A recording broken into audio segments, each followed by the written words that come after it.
João capítulo 11. Havia um homem chamado Lázaro. Ele era de Betânia, do povoado de Maria e de sua irmã Marta. E aconteceu que Lázaro ficou doente. Maria, sua irmã, era a mesma que derramara perfume sobre o Senhor e lhe enxugara os pés com os cabelos. Então as irmãs de Lázaro mandaram dizer a Jesus: Senhor, aquele a quem amas está doente. Ao ouvir isso, Jesus disse: Essa doença não acabará em morte. É para a glória de Deus, para que o Filho de Deus seja glorificado por meio dela. Jesus amava Marta, a irmã dela, e Lázaro. No entanto, quando ouviu falar que Lázaro estava doente, ficou mais 2 dias onde estava. Depois disse aos seus discípulos: Vamos voltar para a Judeia. Estes disseram: Mestre, há pouco os judeus tentaram apedrejar-te, e assim mesmo vais voltar para lá? Jesus respondeu: O dia não tem 12 horas? Quem anda de dia não tropeça, pois vê a luz deste mundo. Quando anda de noite, tropeça, pois nele não há luz. Depois de dizer isso, prosseguiu dizendo-lhes: Nosso amigo Lázaro adormeceu, mas vou até lá para acordá-lo. Seus discípulos responderam: Senhor, se ele dorme, vai melhorar. Jesus tinha falado de sua morte, mas os seus discípulos pensaram que ele estava falando simplesmente do sono. Então lhes disse claramente: Lázaro morreu, e para o bem de vocês, estou contente por não ter estado lá, para que vocês creiam, mas vamos até ele. Então Tomé, chamado Dídimo, disse aos outros discípulos: Vamos também, para morrermos com ele. Ao chegar, Jesus verificou que Lázaro já estava no sepulcro havia 4 dias.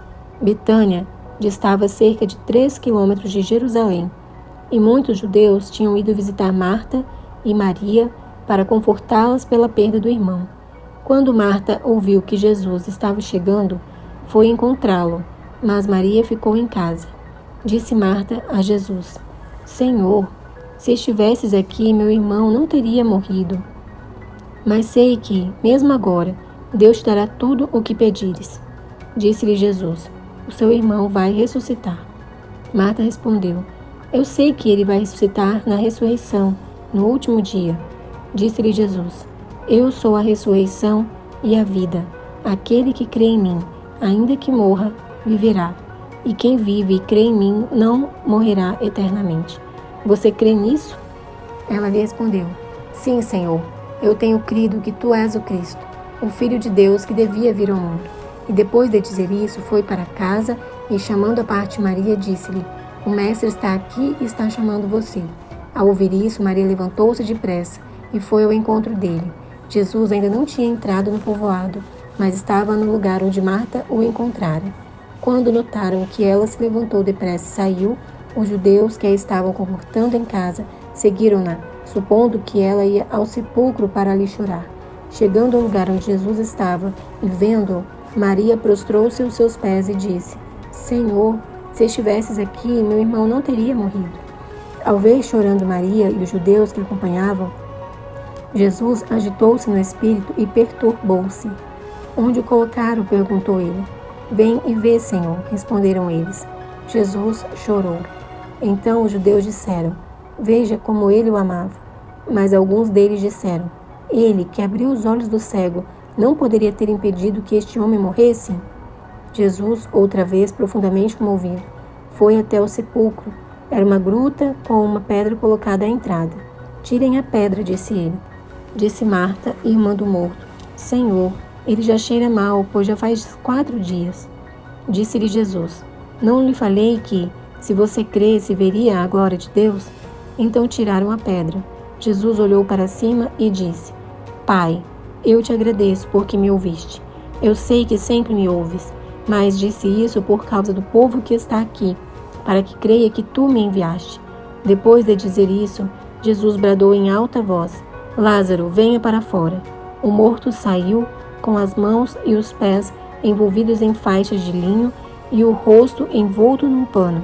Disse-lhes Jesus: Tirem as faixas dele e deixem-no ir. Muitos dos judeus que tinham vindo visitar Maria, vendo o que Jesus fizera, creram nele. Mas alguns deles foram contar aos fariseus o que Jesus tinha feito. Então os chefes dos sacerdotes e os fariseus convocaram a reunião do sinédrio. O que estamos fazendo? Perguntaram eles. Aí está esse homem realizando muitos sinais milagrosos. Se o deixarmos, todos crerão nele. E então os romanos virão e tirarão tanto o nosso lugar como a nossa nação.